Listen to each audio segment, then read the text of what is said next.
to Nintendo Nostalgia, episode 153. I'm your host, Ryan Black, and I am joined by my co-hosts, Joshua Taylor and Tom Qualls, and we are back, and we are playing with power. Yeah. Guys, how you doing this week, Tom? Yeah, I'm doing great, man. I'm doing awesome. It's been a good while since I've been on the show, so, I'm ready to get back into the swing of things. I know everyone listening has missed me. I know you guys missed me. And I know Jacob, who's going to have to edit this and is not on the show this week, I know you missed me. Sorry you weren't here, buddy.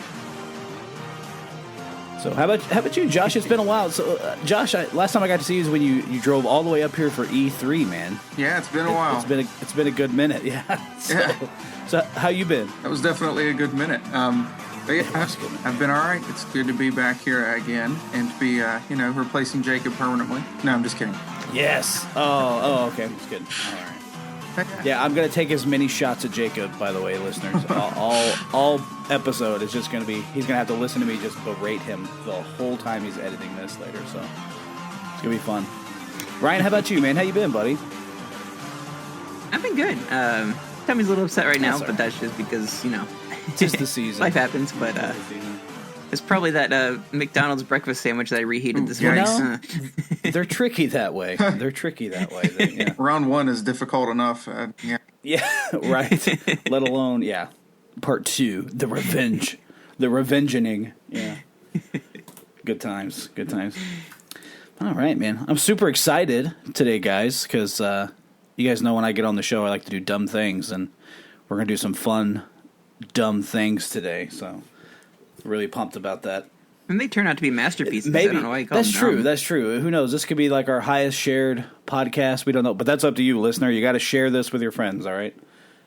Help us be part of history. The one show Jacob's not on is the biggest, most popular show. Yeah, that's how it's going to work. So, before we open the floodgates of you berating us with questions, I think we should get into what we have been Radical Rexing about.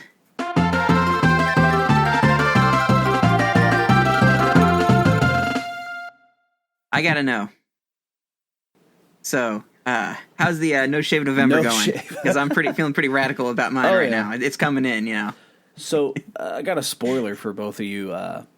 Every month is No Shave month for me, so I just let this bad boy roll. Yeah, I can't. I've failed I've probably shaved like 5 times already. Man, this thing grows if I think too hard about it, and it just doesn't look correctly. I don't like it, so I keep it. Yeah, dude, it looks good though. Like it does look good, and that's interesting that you've already shaved like 5 times this month, and you already got that's a pretty good beard you got going there for shaving 5 times this month. Holy cow, man! It grows here. It doesn't grow here real well, but yeah, me neither. That reverse widow's peak thing. I think we all can echo that sentiment. Yeah. That's why we're not posting the video is what we're saying. Yeah. So. But the beard is good. Yeah, the beard is good. Ryan, yours is looking real good, man. You got yours comes off that chin real pronounced. I like that. That's where I'm jealous, yeah. That's real good. But yeah, that's something a Radical Rex about, that's for sure. It is beard weather too. Well, especially where we're living. It's winter time. Yeah, cold. Ugh. Yeah, man. Burr. Actually, it's a little warmer today. It's supposed to be like 55 tomorrow or like Thursday. Yeah, I hope so, because I'm not liking the frost and the ice and the fun stuff like that. Yeah. No.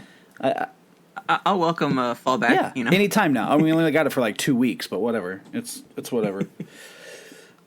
Anyway. So I'm also radical waxing about finally getting able to play Iconoclast. Oh, nice. It was a birthday present that was that you guys, the Nos crew, got together and got me back in January, and it was delayed shipping through limited run because Traven had chosen to ship it with another package. I think it was Celeste physical.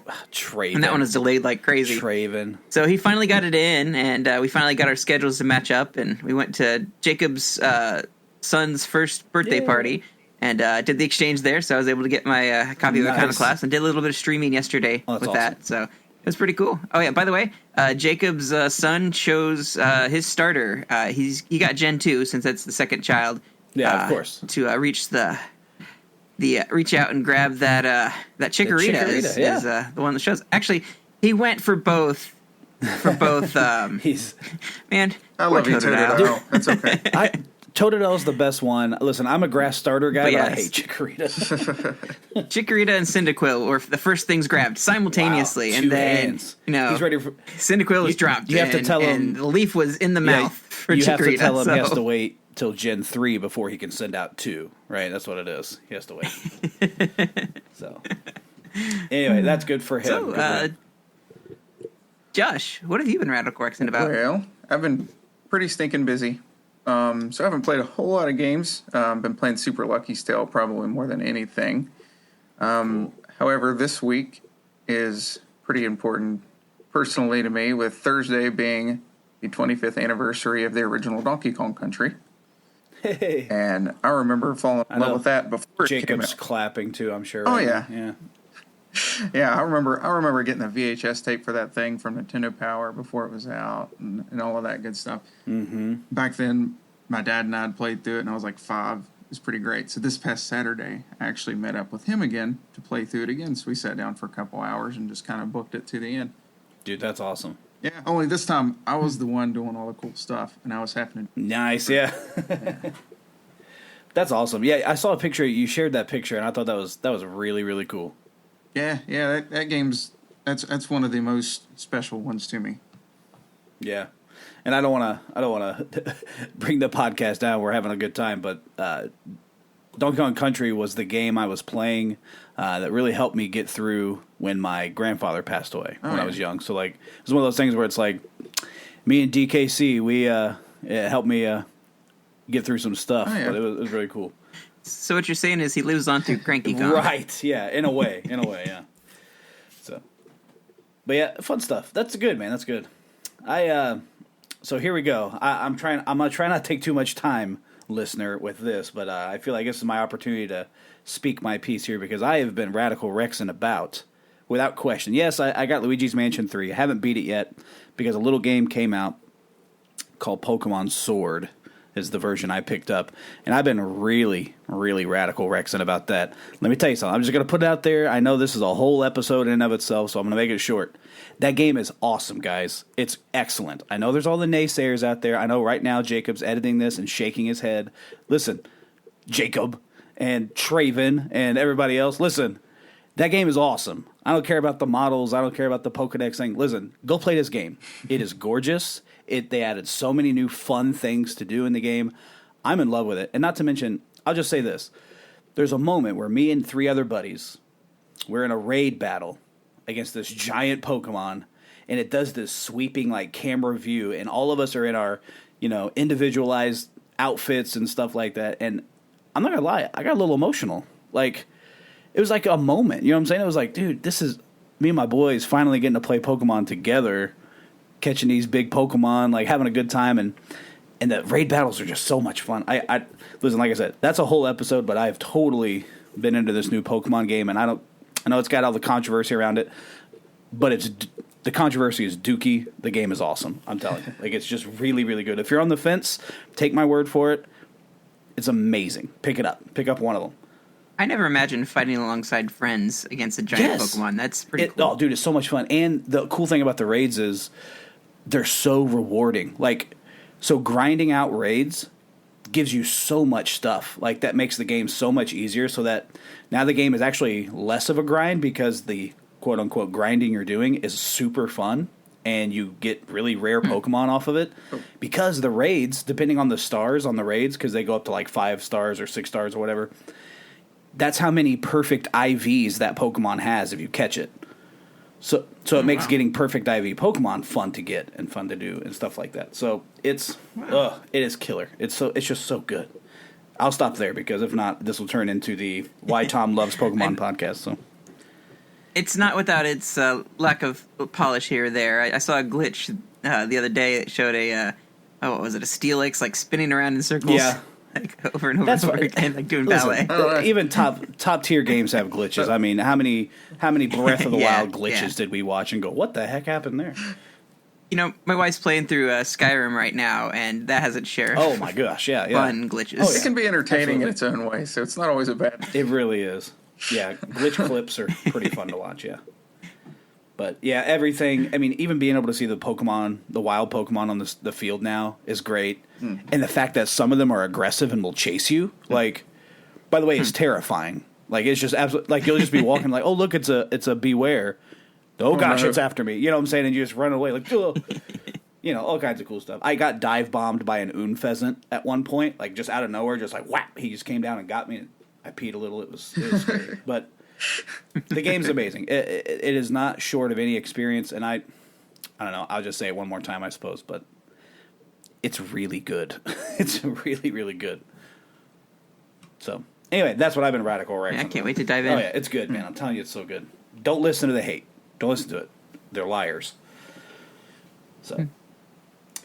Anyway, all right, so I guess this will bring us to our main event, if you want to look at it that way.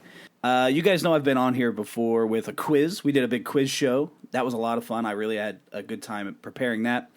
But on this week's episode, I wanted to do kind of a quiz episode, but not like full-blown like we did last time.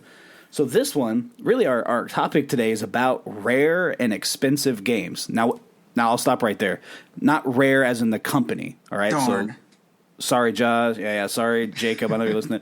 Sorry, guys. Like, not that kind of rare, but rare as in, like, well, uncommon games. You know what I'm saying? Rare games, expensive games, weird games and accessories. We're going to talk about some systems.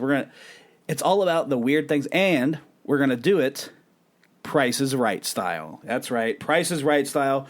I have some different games we're going to play. We're going to work on having you guess some prices and and we'll play some different types of games themed around stuff. There we go. I didn't mean to do that. That was an accident. That was great. But we'll take it. Yeah. There we go. Yeah. So do we get to phone a friend? You do not get to phone a friend, and you do not get to use your phones and or computers. So don't cheat in my game. All right. I am the quiz master, and I don't appreciate cheaters. All right. So today, yes, we are going to have Ryan versus Josh in I don't know what we're going to call this. I didn't even name this segment. I'm just calling it Expensive Games. I don't know. A quiz down.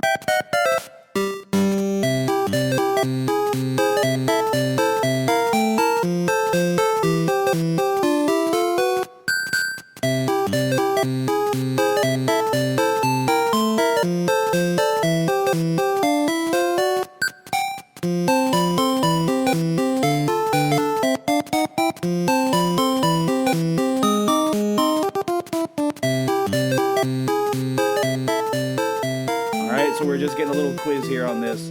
Let's get right into it. Show me That's the money. Right. I trust me, I'm going to tell you guys the price tags on some of these things, and you're going to be blown away.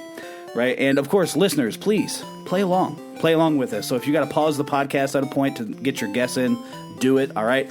Let me know your score. I'm going to be keeping track of the guys' scores here to see who's going to come out on top as the game value expert. All right, on these things. But we're gonna have a tiebreaker at 0. There you go. Pretty much. You're both very unconfident. I'm like, man, I feel like we did the quiz game and everyone was really confident about the quiz game, and then now we get into this one and everyone's like, I don't know, I'm gonna be. I was yelling at you guys at that quiz game. See? No, come on, this is an easy one. It's an easy one, right? Might be in trouble here. We'll see, because this is kind of all themed into one category. So this category may show up in a future quiz show. So you guys are getting actually a little practice. So here we go. Awesome. So here's some ground rules. I am not counting famously expensive or famously rare games. You know, I like to dig in a little bit and make it, confusing to an extent. So like, a lot of people know about the Nintendo World Championship cartridge, right? The NES ones. There's like a gray one and a gold one. The gray one can sell anywhere between $8,500 and $20,000. The gold one the highest the gold one's ever gone for is $26,677. Or let me read that correctly. $26,677. That's expensive, right? That's an expensive game because it's super rare, right? And with some of these games, we're going to get into the stories of it, why it was this, like another famously expensive NES game, Stadium Events. You guys heard of Stadium Events at all? Yeah. It was like the first game. First game to kind of use the running pad or the power pad, if you want to call it. I always called it the running pad back in the day. But a copy of Stadium Events goes for around $2,600 and all the way up to new in-box $41,000. Is how much that game goes for. They're kind of famous examples. And again, the story behind stadium events is cool because, the Power Pad came out. They used it for stadium events. Then they put world-class track meet in the power sets, right? Which I have. That was in the first set that I got, actually. So, but they were worried that stadium events and world-class track meet would get confused because they are extremely similar. So they literally pulled every copy of stadium events and started destroying them. So now stadium events, there's only so many left because Nintendo literally destroyed most of them, so that's why it's really expensive. And we'll get into it with each category, what makes things expensive. Sometimes it's literally there's not very many of them. Or sometimes it's demand. The game is just super, super popular, retains its value. Like, that's why used copies of Melee are still like $60 because people love Smash Brothers Melee. They still play it. Also, something that can drive up value is, like I said, limited edition or stuff like a lot of them are being destroyed. Think of the old E.T. Atari days, that kind of stuff. And even stadium events this regard. So anyway, we're going to start off. Here we go. I'm talking a million miles an hour. So again, boys, you interrupt me if you want to interject some ideas or thoughts here. But the first category in our game value quiz, all right, game value quiz is a little game I like to call Price Check. Price check. Real simple. This is just like simple Price is Right rules. You're going to tell me what you think the value of this game is. I'm going to give it to you. New in the box, right? Because there's basically three major ways that games are judged by rarity. There's new in box, sometimes called sealed in box, never been opened. There's complete in box, which means it's been opened, played, but everything's still kind of together. And then there's loose, which is just like a wild cartridge, right? Or a disc in a regular box or something, So there's some games here I'm going to give you. So I'm going to start off with, we're going to start off with Josh today, I think. We're going to let you get the first bid here in on this game. So pretend you're in a very strange game store that has literally everything. And somebody comes up to the counter here with a brand spanking new copy of Paper Mario 64. It is brand new in box. They ask for a price check. How much do you value? How much do you think a brand new copy of Paper Mario for 64 is? Oh, man. All right, that's a tough one. And, of course, we're looking for closest without going over. So if you go over, you're out. If you both go over, no points for anyone. So what do you think? Okay. That is a pretty good game. Still got it. Oh, it's a great game. Yeah. Right? Pretty popular. Gosh. I'm going to say 80. You're going to say $80. Okay, I hear $80 on that. Now, Ryan, what do you think that game would be worth? My guess is probably sitting at about. I'm going to undercut that a little bit. Probably going to go 75. 75. I'm still waiting for one of you to give me the classic $1. You're just like, hey, $1. $1, Tom. $1, and here we go. So he's going to undercut her a little bit.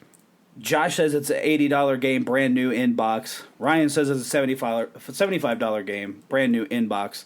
The actual, average, again, I'll tell you where my sources are on some of this. Some of it is sometimes an average of many places. But a copy of Paper Mario 64, brand new in the box, goes for around $106. Ooh.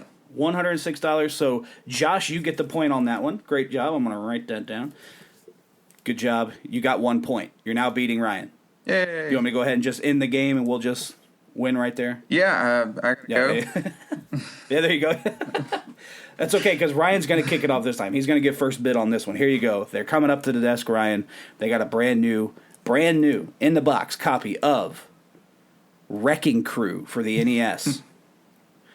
Good old Wrecking Crew. You've seen Wrecking Crew, right? Mario's in that one. He's, there's stages based on it in Smash Brothers games, Foreman Spike or whatever his name is? Yeah, something like that, yeah. So what do you think, Ryan? What would you value Wrecking Crew, brand new in the box? I'm going to say $100. $100. Ryan says $100 for Wrecking Crew in the box. Josh, what is your counter guess, counter bid? I don't know what we call it.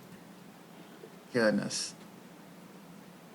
Oh, this one's tougher. I'm going to go completely off here and say 60. I'm going to go down a little bit. 60. He's going to go down. Josh's going to say 60.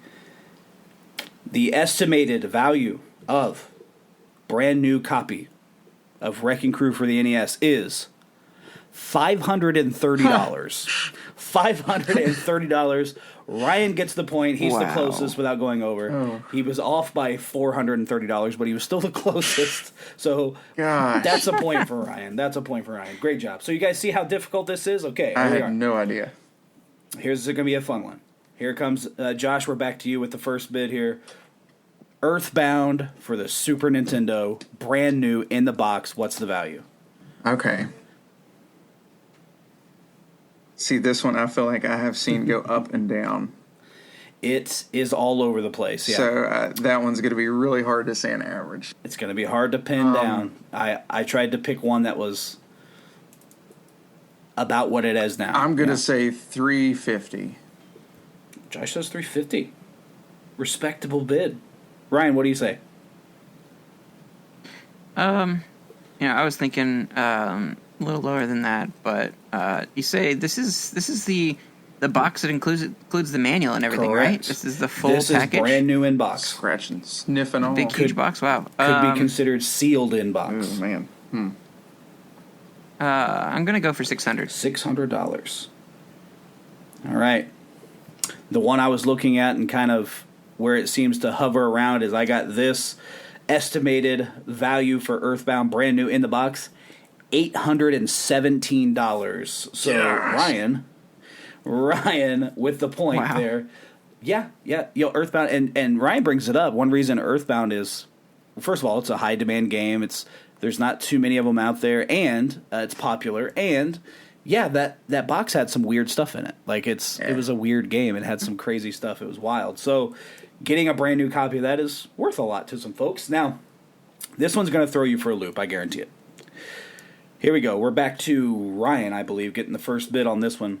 On the Nintendo GameCube, how much do you think this brand new copy, I'm in my imagination, I don't own this, okay, so I'm not saying like this copy right sitting on my desk, yeah, right, but a brand new copy of NCAA College Basketball 2K3, how much do you think NCAA College Basketball 2K3 is worth brand new in the box? Oh gosh. Yeah. I'm pulling out some gems here. It's a trick question and somewhat because so many sports titles drop in price, but I know it's very much a trick question. There are some that just hang on to their value and everybody wants to pick that one up. Yep. So, man, inbox, it's that old GameCube. I'm gonna say probably. Let me go with 80. $80, Ryan says, on NCAA College Basketball 2K3, the year I graduated high school. All right, go ahead, Josh. What is your bid? All right. See, I want to say with these sports games, I've seen sports games go down as low as like $1. Well, that's outside of the box. So, still, yeah. This one seems a bit special. I'm going to say 150. 150 is the bid. 150 or dollars? Yeah, that's true. It depends on which one's correct. 150. He's going to say 150. All right. $150. The estimated value of a brand new copy of NCAA College Basketball 2K3 is $420. Ooh. $420. So it's another one that's got this interesting story. So Josh will get the point on that one. We are 2-2. You guys are tying it up already. So, interesting story on that one. I don't have all the details. Maybe I should have wrote them down. But basically, it's one of those games that was recalled due to licensing issues with some players and some teams, and colleges did not give consent and blah, blah, blah. I had a feeling. And not to mention, it's one of the last NCAA 2K games. So, add all that together, it becomes kind of one of those, unicorn-type games where it's like, ooh, that shouldn't exist because most of those were recalled and different things. So it's a combination of demand, rarity, and all kinds of stuff there. But it's just a weird one where, you're absolutely right, Josh. Every sports game ever is like $1. In fact, if you walk into a used game store anywhere, they'll probably just send you, like, they'll put extra copies of football games, like, just in the bag. Like, here, just take these home, please. Like, we don't want these. So, anyway, we're going to go over to Josh for the last one in this round, for the price check, all right, in our imaginary game world, our game store in this imaginary game world. But anyway, here's what we got. They come up to the desk, a brand new sealed copy of Metroid Prime Trilogy on the Wii. I feel like I'm really handing this one to Ryan here, but it's okay. I think you'll be surprised. So Josh is gonna go first on this one. Well, what do you say, Josh? I actually bought this one for $50. However, I doubt that now. Wise. It is it's pretty awesome. I love the box. But anyway, it's all three games. Yeah. And when's it coming to Switch? Let's just get it out there. When's it coming to Switch? The little art book that tells the whole story in it. Anyway. Yeah, it's insane. It's insane. Go ahead. This is a tough one because I want to say with all that awesome stuff, it's going to be way up there, but I don't know how rare it is. Steelbook. Yeah. Sleeve. I'm gonna say. I'm gonna say 175. 175. He's going high with it. Ryan, what do you say? He's like, I know how much it is. I just bought it last week. That's what he's gonna say. No, I have my original copy from pre-order. Yeah. See, now that I believe actually. Ryan, what do you think that brand new is worth? What do you think that brand new is worth? Oh, goodness. Brand new sealed, never been messed with.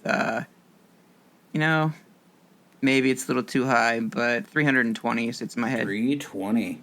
All right, here we go. You can get on Amazon.com right now and buy a brand new copy of Metroid Prime Trilogy for $195. $195. So Josh takes the round 3-2. Man, that was back and forth. It was literally like back and forth. That was a close one. That was great. But yes, Metroid Prime Trilogy on the Wii, $195 right now on Amazon.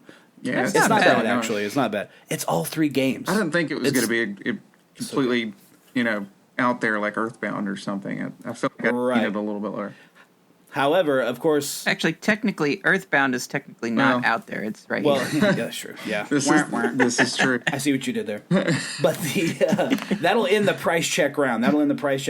These were obviously, we're just talking about new in-box games, which that's one thing that adds value to a rare game or an expensive game is it brand new? Is it still in the box? Do you guys own any brand new in-the-box games? Unopened? Yeah, unopened. Like just... new inbox, sealed inbox, maybe whatever you want to call it.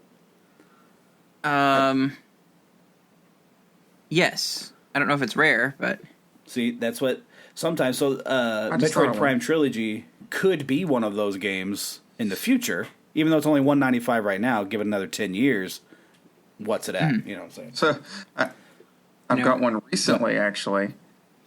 Oh yeah, I've got the digital version of Ukulele and the Impossible Lair, which I love, and I've also got the physical version still in the wrapping, the Switch version. And are you gonna keep it that way? I very much plan to. Yes, I actually looked at the other console versions of it to keep.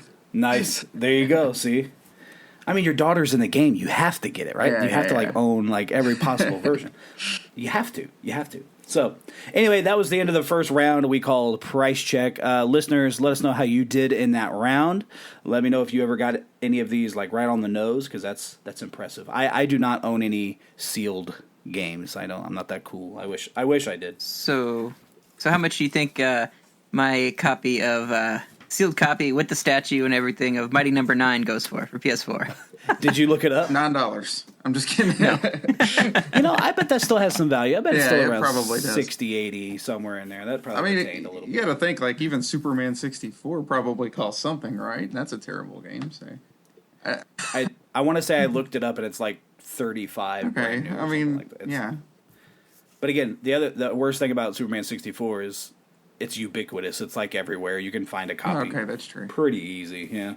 But anyway, let's get into the next round. Here we go. Now, the next one's pretty simple. All we're going to do, we're going to go back and forth again, and I'm going to have you pick this or that. That's the name of the category, this or that. And you have to tell me which one of these games I'm going to tell you is more expensive. Okay, you have to pick which one is more expensive. Is it this or that, right? All right, how's it going to go? So I'm actually going to start off with Ryan, give him a chance to get some points up here. We're going to go back and forth. You guys are both going to do a couple of these so we can get to some other categories I got going on here, or different rounds. So this will be a quick round, but here we go, Ryan. I've kind of themed these, so don't hate me. Or, I guess, love me, I guess, because I put the thought into it. But here we go. Which one is more expensive, Ryan? Is it Flintstones, The Surprise at Dinosaur Peak for the NES? Or is it Bonk's Adventure for the NES? Which one is the more expensive game? Flintstones. You're going to say Flintstones is the more expensive game. Yes. That is correct. That's a point for Ryan. Good job, Ryan. That is correct. A copy of Flintstones Surprise at Dinosaur Peak for the NES can range anywhere from $700 to $3,000, which is wild. Whereas Bonk's Adventure, which is typically an Atari game, right? You think of the Atari Jaguar or the 3DO, all those things. That's where Bonk was. He had an NES version, and that one goes from about $450 to $1,000. So it's on the TurboGrafx, isn't it? I believe. TurboGrafx 16. Yeah, I played right. that version. I That's right. like that game. Not bad. Yeah, Good. Bonk was pretty decent. Bonk gets a bad rap. So anyway, but it was during the mascot wars of the 90s, so everybody had to have a mascot. Mm-hmm. So here comes Bonk. And we were obsessed with cavemen for some reason back in the 90s. I don't know what was up with that. But this one is for you, Josh. For you especially. Ready? Which one is more expensive? The Donkey Kong Country Competition Edition cartridge, or the Super Star Fox Weekend Competition cartridge? Ooh. So both of these, while you're thinking about it, let me fill in the listener here. Both of these were rare cartridges, not made by Rare, but actual rarities, okay. Well, rare cartridges. Well, one of them was made by Rare, yeah. But they're rare cartridges that Nintendo had these competitions that they did. The Donkey Kong Country one was in a Blockbuster. The Super Star Fox Weekend was one that traveled around. And basically you had competitions, live competitions on these special cartridges. Not too dissimilar from the Nintendo World Championship cartridge. But it was specifically one game meant to show off, well, in this case, a Super Nintendo game. And people competed for prizes and all kinds of different things. Could be a hat, could be a shirt, could be whatever, right? So now that you've had time to think about it, which one do you think is the more expensive cartridge? Okay. Well, that's funny. I was actually just looking for one of the DKC ones a while back, but I found was fake. So I didn't buy it. But okay, good man. So that didn't help me. So and I feel like I hear about the Star Fox one more for whatever reason. Mm-hmm. Mm-hmm. I'm going to say the Donkey Kong Country one is more expensive, and I'm not just being biased. I love both games. Yeah, I do. The correct answer, the more expensive cartridge is the Donkey Kong Country Competition Edition, is more expensive. For one reason and one reason only. There's fewer copies of it. Okay. There's only 2,500 copies ever made of the Donkey Kong Country Championship Edition, and it ranges anywhere between $1,800 and $2,800. Oh, forget that.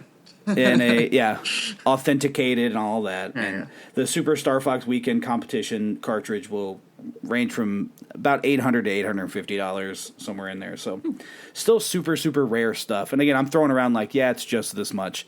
That's still an $850 game if you want to get it. So let's switch back over. Let me give you the point there, Josh. Make sure you get your points. All right, and let's switch back over to Ryan. We were just having this discussion a little bit ago. Strangely enough, I had it on the list. But we're going to the Nintendo 64, Ryan. You ready for this? Which one's more expensive? Worms Armageddon or Clay Fighter Sculptor's Cut? Clay Fighter Sculptor's Cut was basically an updated edition of Clay Fighter 63 1/3, Blockbuster exclusive.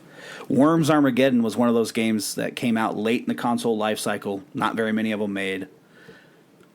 Super popular at the time, so it's got that 1-2 punch of rarity and demand.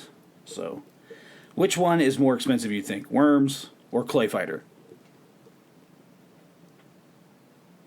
He's thinking. He's going to lean in $1. $1. Don't miss it. Here we go. I'm think it's a pretty safe bet to go with that Worms edition because so many people know about the Clay Fighter one, but I don't know anything about that Worms one. Here we go. You guys ready for this? The more expensive game on the Nintendo 64 is Clay Fighter, but not by much. Listen to this. You can usually find a copy of Worms Armageddon, new or at least in box or whatever, around $225. The Clay Fighter one goes for just a little over that, $230, $240, that range. So you were barely wrong. If that makes you feel any better, you were barely wrong in my math here. So no points, but it's okay. He's only 1 point ahead. But he's going to get the last one in the round. So here you go, Josh. You could take a 2-point lead or leave with only a 1-point lead with this one. Which one is more expensive? By the way, I fact-checked this one with Amazon.com. I'm trying to log on right now. Which one is more expensive? For the Nintendo GameCube. You ready? Yep. Fire Emblem, Path of Radiance, or Phantasy Star Online Episodes 1 and 2. I love that game. I did too. I really, really did. And I had it, and now I'm kicking myself in the butt. But I wanted to get that modem so badly. I know. I'm going to say Phantasy Star. I feel like I've looked at Fire Emblem a while back, and it was not outrageous. So I'm going to say Phantasy Star. Okay. The correct answer, if you go on to Amazon.com right now, you're going to find out the correct answer is Fire Emblem, Path of Radiance. Good old Ike, he fights for his friends in that game. But you can get on Amazon.com right now, $285 for Fire Emblem. Really? Okay. $250 for Phantasy Star. Maybe I'm thinking of the Wii Fire Emblem. I thought it was like 70. That one's not bad. Yeah, that one's not bad. I actually looked that one up. That one's another one has Radiant in it. Okay. Radiant Dawn or... Radiant Radiance or Path of Radiance. Yeah, something like that. That one's not bad. Yeah, that one's still like $70, which isn't bad for brand new. Yeah. So, but anyway, that concludes the round. Our current score, hopefully, listeners, you have a perfect score. That'd be cool. But here we go. Right now, Josh, 4 points. Ryan, 3. So, Ryan, you're still in this, buddy. All right, you're still in this. And here we go. Let's go to the next one. This one's going to be kind of fun. I call this one the bargain bin, or sometimes called on the loose. Kind of a reverse of what we've been doing. Here's what we're going to do. We are going to, I'm going to give you 3 games. All 3 of these games are in the same franchise. You have to tell me which one is the cheapest of the 3. All right, so we're flipping it a little bit. Which one's the cheapest of the 3 based on loose prices? Loose, of course, mean the game is just, not in box or anything like that. It's just, loose, right? So, like most of my NES games back here on my shelf, they're just sitting out, right? They're loose is what their price is. So, let's do this on the loose. We'll call it on the loose, right? Find the lowest price out of this. So here you go. We're going to start with Ryan. Ryan, you're back in the saddle again, right? I gotta update my score here real quick. I flipped my page over and lost my score. Here we go. Ryan, which one is the cheapest of these 3 loose games? Is it Wave Race for the Game Boy, Wave Race 64, or Wave Race Blue Storm? Which one is the cheapest?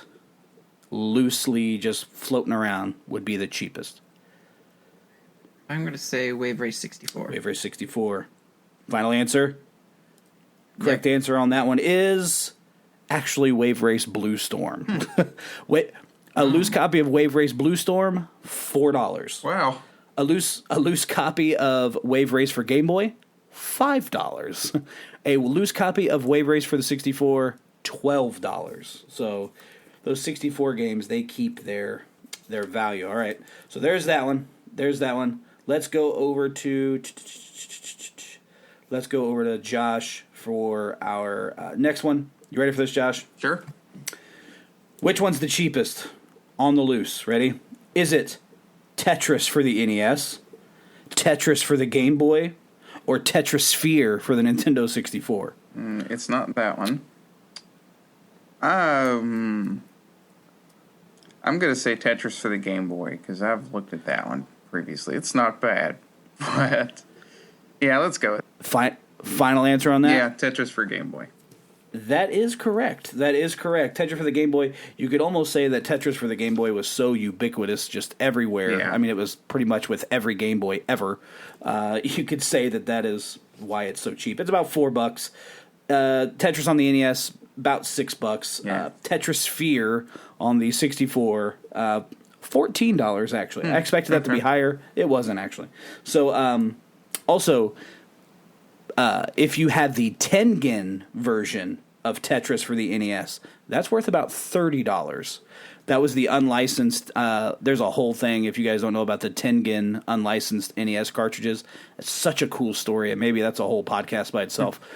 But that one, because they're literally illegal, but were being sold as legal, there was a lawsuit. Obviously, Nintendo won. Tengen had a bunch of cartridges. They're those weird black cartridges. Have you ever seen those? On the NES, those are the Tengen cartridges, and a lot of those games are rare because, well, they were recalled due to legal reasons. So, and Tetris on Tengen is a little more rare. So, if you got that one sitting at home on your shelf, congratulations! It's about a $30 game loose. So, last one, we got to jump back over to Ryan for redemption here. Come on, can't get too far behind, Ryan. You ready? Because here it is. Which one is the cheapest? Kirby's Dream Land 2. Kirby Superstar, or Kirby 64? Which one is the cheapest of those three games? Kirby's Dream Land 2 for the Game Boy, Kirby Superstar for the Super Nintendo, or Kirby 64 for, well, you guessed it, the 64. I'm kind of going back and forth on that one. It's tricky. Game Boy, I always think is cheaper, but not always the case. I'm probably going to go with Kirby 64. Kirby 64. Final answer. Yeah. Incorrect. It was the Game Boy one, Kirby's Dream Land 2. That was the trick on that one because everybody knows Kirby's Dream Land. That's pretty cheap. That's like a $5 game. It's cheap. You can find that anywhere. Kirby's Dream Land 2 is a $12 game. Kirby 64 is about a $20 game. And good old Kirby Superstar, you're going to find between the $28 and $30 range because that game is the hotness. It's so good. It is so good. And then, let's see here. That will bring us here to, 3 to 5. Ryan, 3 to 5. You're at 3. Josh, you are at 5. Here's what I got. I know we're getting a little long in the tooth here, so we don't want to go too long because this has been a fun little thing. So here, let's make it a little more personal. Well, we got to finish the game, don't we? We got to finish the game because I got one little category that'll be for fun at the end. But it's not very competitive. So let's go to my last one I got here. I call this category. This round's going to be called Pocket Change, right? Pocket Change, and here's what I'm going to have.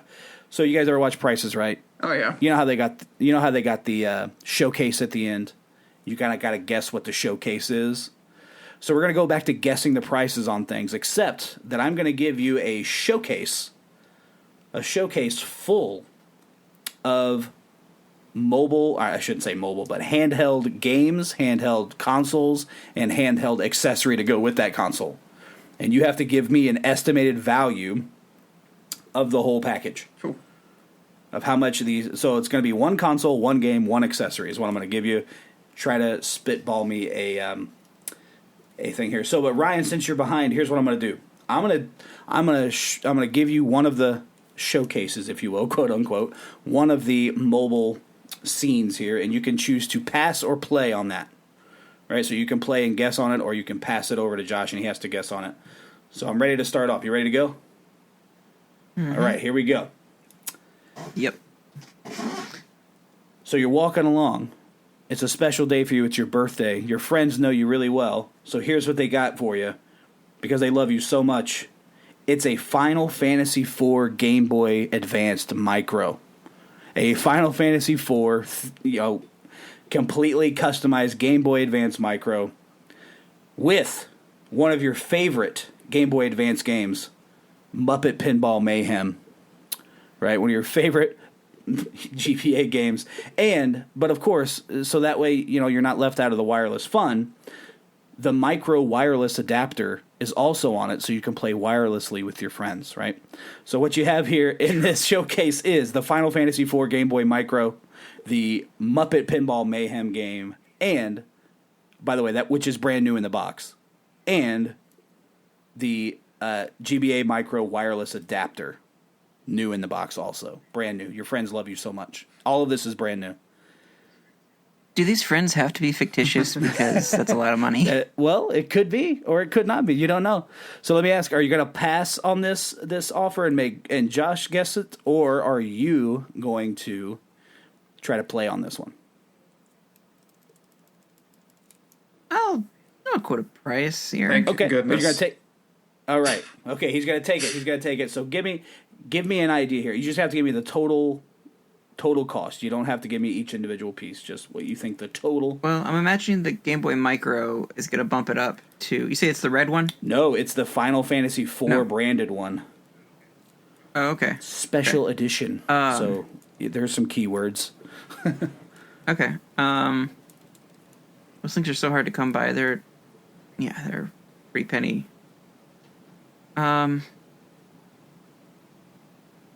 400 and... Well, no. Let's go a little higher than that. 523. 523. I like it. He got really specific with that number. I like it. So he says $523 for the whole set there. We'll come back to see how close you were in a little bit. But right now, I have to give a whole new mobile setup here to Josh. Here's your special mobile setup. Your friends just went around town. You guys have the most generous friends. They're out there buying stuff for you all the time. Your friends went around town to some local game shops. Not so much the big name ones, but some of the cool ones that, sell rare stuff. They got your special birthday present. First of all, used, so it's not in the box or anything, but it is a Play It Loud version, clear Game Boy. Yeah, the old fat Game Boys. It's a clear one. Right, they give you that, and they're like, "Here you go, buddy." And they give you a brand new copy of, because they found it laying around at a Goodwill, brand new copy of Spud's Adventure for the Game Boy. Yeah, that's right, made by Atlas, so it's got to be good, right? But then they pull out the real amazing piece. They pull out a sealed, in the box, found it at a Salvation Army. No one knew what it was. Handy Boy for your giant Play It Loud clear Game Boy. It's the little thing that you can snap on the speakers with the magnifying glass and the control stick and things. So brand new inbox Handy Boy, Play It Loud clear Game Boy, and a copy of Spud's Adventure. You ready to give it a shot? There you go. I don't know if it's going to be anywhere close. I actually had one of the Handy Boys that brought back some memories. I know, I did too. They're pretty awesome. Anything with Play It Loud on it is cool. Yes. Yes. Yeah. Goodness.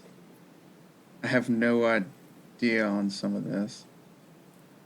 Let me think. So you said the Game Boy, Spud Adventure, and the Handy Boy, right? Am I missing something? Mm-hmm. That's brand new. Mm-hmm. Okay.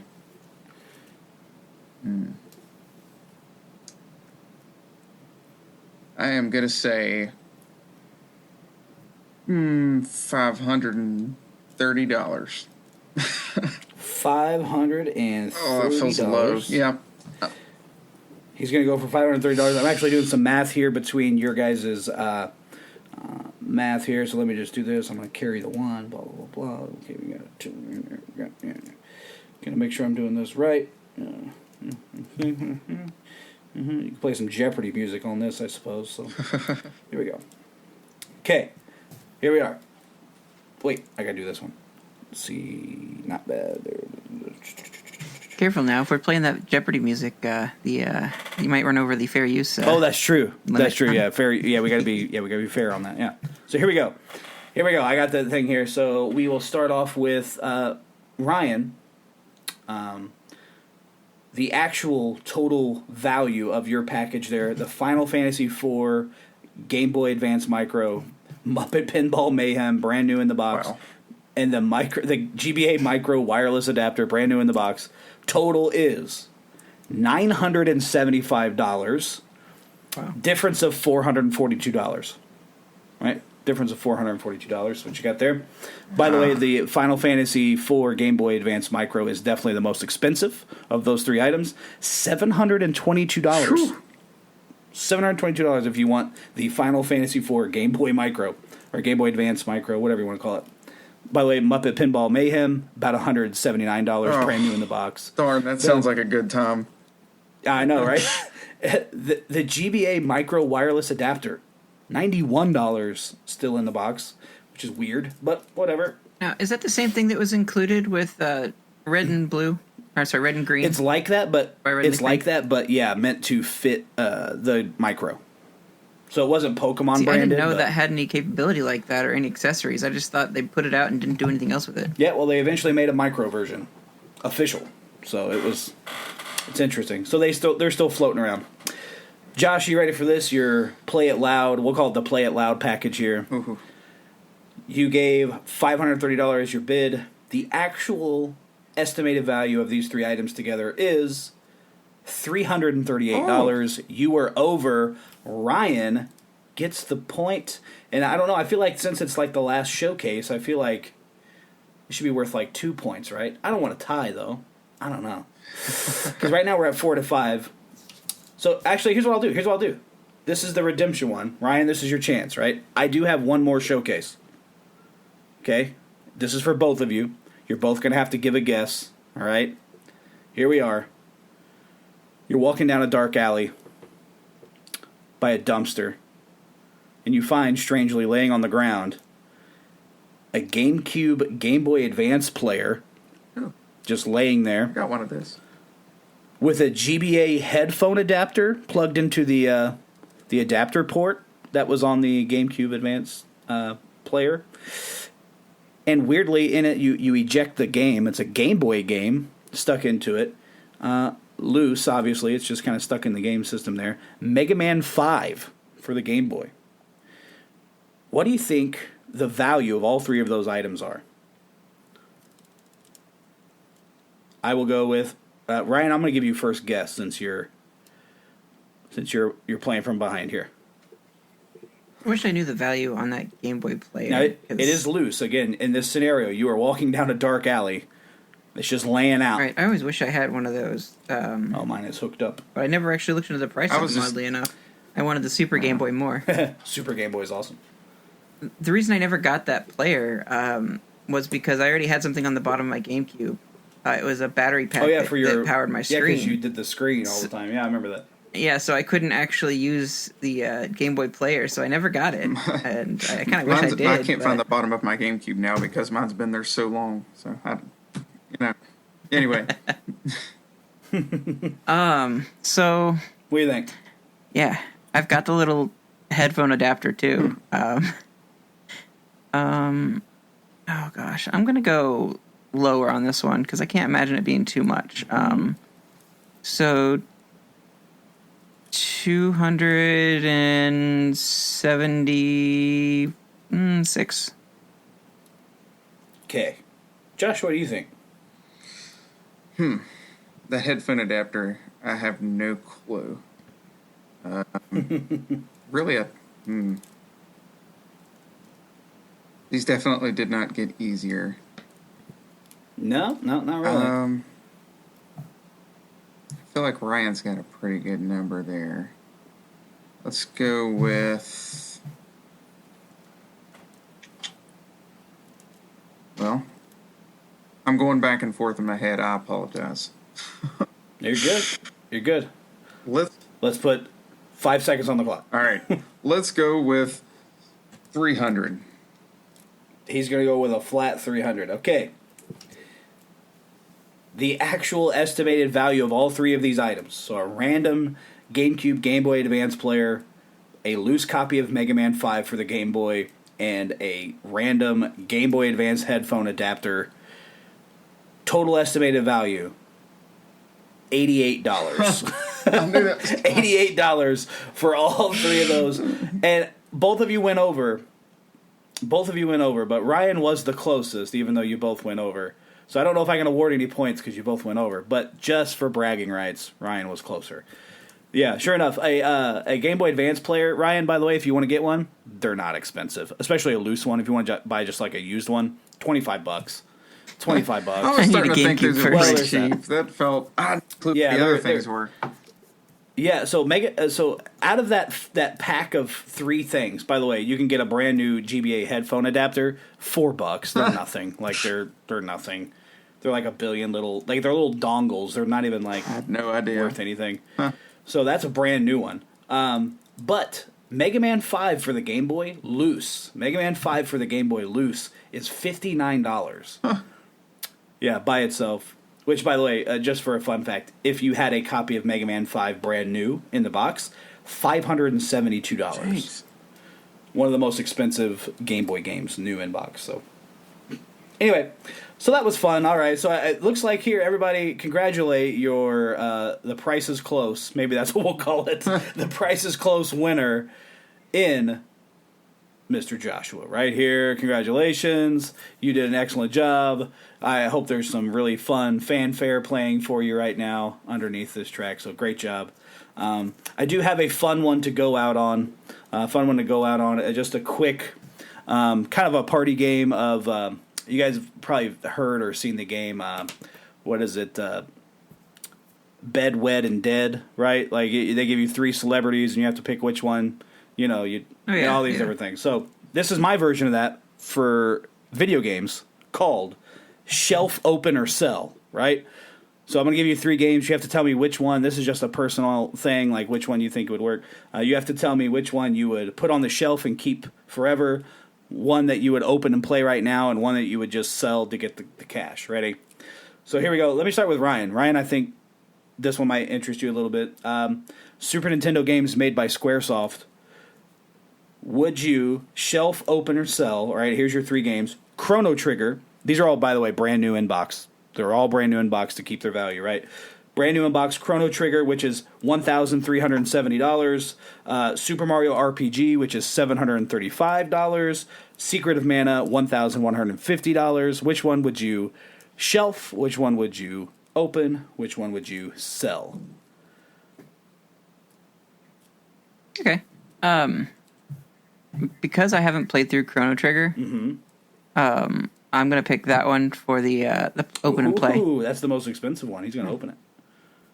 Yeah, that's awesome. Definitely. As far as shelving, I love, I have some nostalgia for some Mario RPG, so I'm going to be putting that on the shelf. I'm going to be selling away the leftovers. There you go. Hey, that'll get you a pretty penny. That's still $11.50 to sell, right? All right, here you go. This one's specifically crafted for you, Josh. Ready? I have a quick question. If I already own one, does that count? Ooh. Like, does that affect if I want to shelf it? You know what I'm saying? No. Let's just pretend you just have these 3 sitting in front of you at this moment, right? Okay. And then, new. Gotcha. Right? So here you go. This one's specially crafted for you. I specifically made this one for you. You have brand new copies of 3 games sitting in front of you. One of them is Diddy Kong Racing. One of them is Banjo-Kazooie. One of them is Donkey Kong 64. Which ones do you shelf open, sell? Ooh. I can give you the values if you want, since I gave Ryan his values. A sealed copy of Diddy Kong Racing goes for $82. A sealed copy of Banjo-Kazooie goes for $66. And a sealed copy of Donkey Kong 64 goes for $118. Okay. Because again, one of those, it's those 3 are those really popular games that they made a ton of, so they're not super expensive sealed. In real life, owning them all already, I would probably shelf all 3. However, let's go with Open Diddy Kong Racing.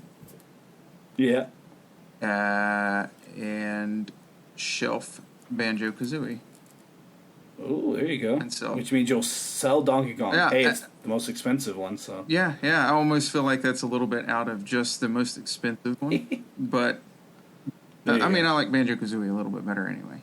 But. Yeah. All right. Well, that's kind of all I had for this episode today. It was a lot of fun. Hope you guys had fun doing that. It was kind of a walk down memory lane maybe for some. some cool stories on some of these games.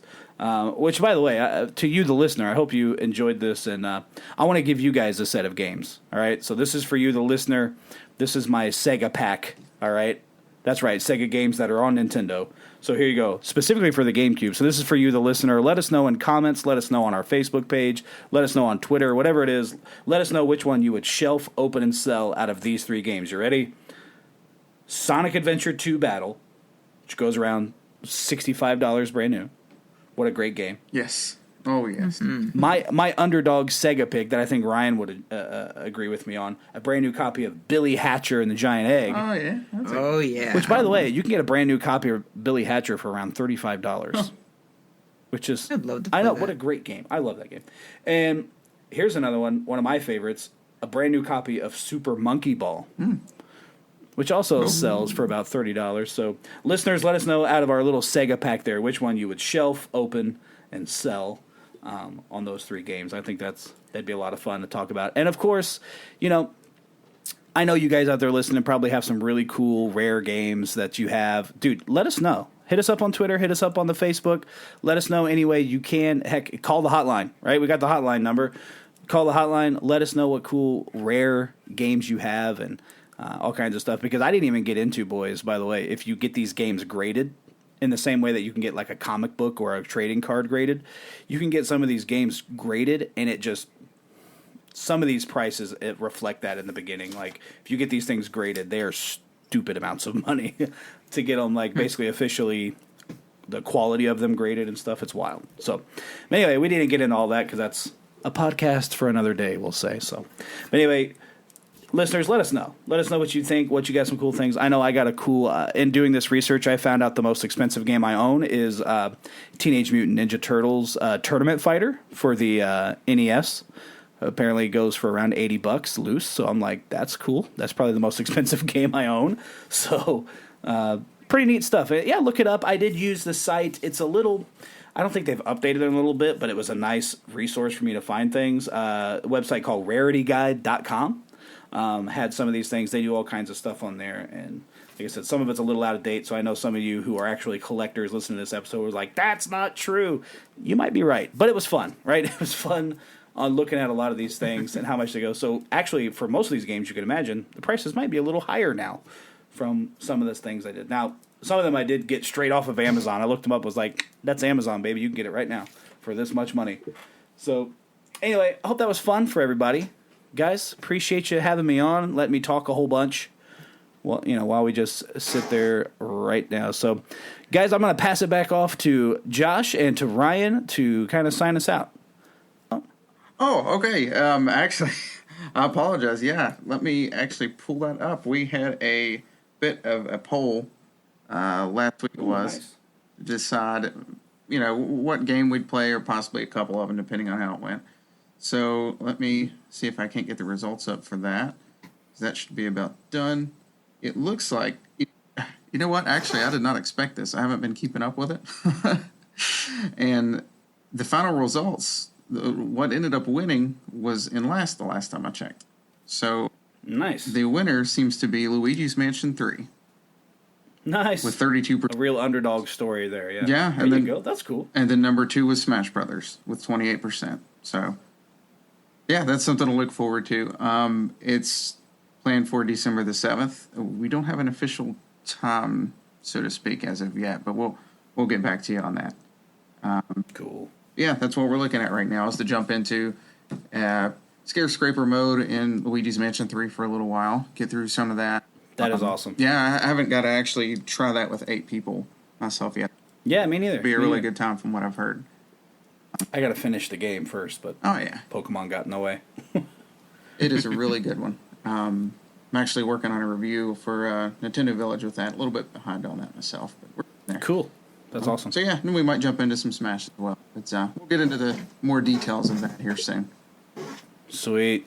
Yeah, so make sure you join us for game night. Ryan, do the thing that everybody loves. Give us our due diligence. Sure thing, man. You can find us on our home site at thenintendovillage.com/Nintendo Nostalgia. You can listen to us on Apple Podcasts and Google Podcasts. You can find us on Facebook, facebook.com/Nintendo NOS. On our Twitter at Nintendo_NOS. shoot us an email at nintendonostalgiain@gmail.com. You can find us on YouTube, and you can find us on Instagram at NintendoNOSIN.